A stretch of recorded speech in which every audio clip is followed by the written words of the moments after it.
Have you ever stumbled upon a hidden gem that completely over-delivers? Oh, all the time. Right, and it just makes you completely rethink what a luxury product actually is. Well, welcome to today's deep dive. We are looking at a really specific, absolutely fascinating bottle of white wine today. Yes, the Laurence de Veyrac Viognier. Exactly. It's from France's Domaine de Castelnau.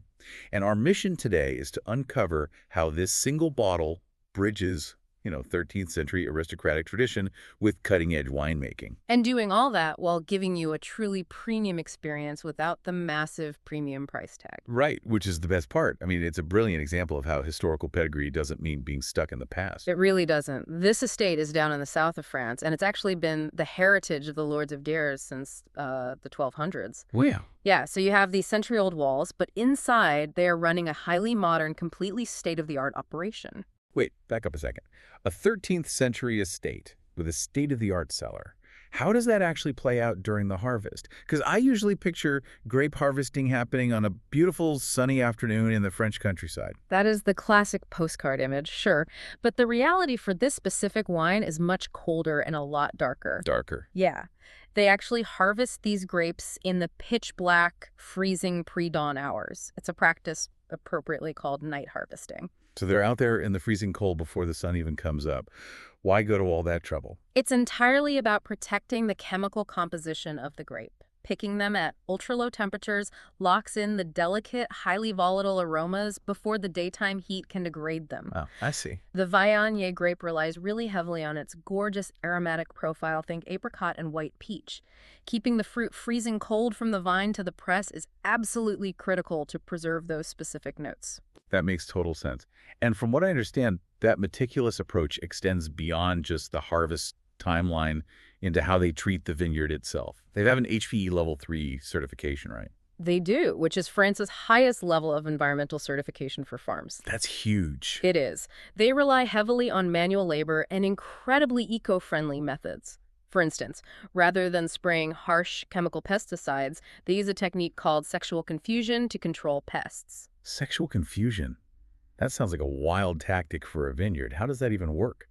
It involves releasing specific pheromones into the vineyard. It naturally disorients the insects so they can't locate each other to mate. Oh, wow. Yeah, and without a new generation of pests to ruin the crop, the fruit grows pure and completely stress-free without a single drop of chemical spray. That is brilliant. It also sounds incredibly labor-intensive.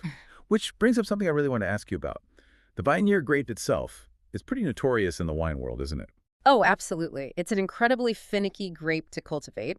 It naturally produces very low yields, and its picking window is notoriously narrow. Meaning you have to get it exactly right. Exactly. If you pick it just a little too early, the wine is thin and lacks that signature perfume. But if you pick it just a few days too late, it completely loses its acidity, becoming heavy and oily. That's a tight needle to thread. It is. Because it requires such exact precision and carries such high agricultural risk, it's usually associated with massive luxury price tags. Which is the real aha moment here for you listening. Yeah. With all that risk, the manual labor, the precision night harvesting this 2023 vintage is sitting at around 2,500 yen.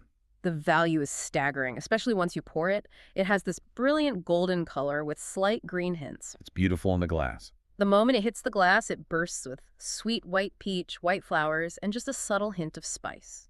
And because they nailed that exact picking window, all that richness is perfectly balanced by a very clean acidity. It stays perfectly elegant on the palate. Let's talk about what we're eating with this, because that clean acidity opens up some amazing doors.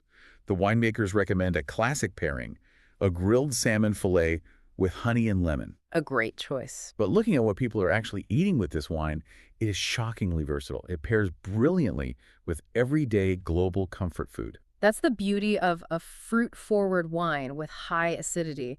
It cuts right through the richness of fried foods. So if you're having Japanese yakitori or fried chicken like karaage, it works beautifully. Yes, and even beyond fried chicken, the spice combinations are so fun. Sweet teriyaki, Thai green curry, even pad Thai. Those floral and apricot notes we mentioned earlier harmonize perfectly with the complex sweet and sour spices found in a lot of Asian cuisines.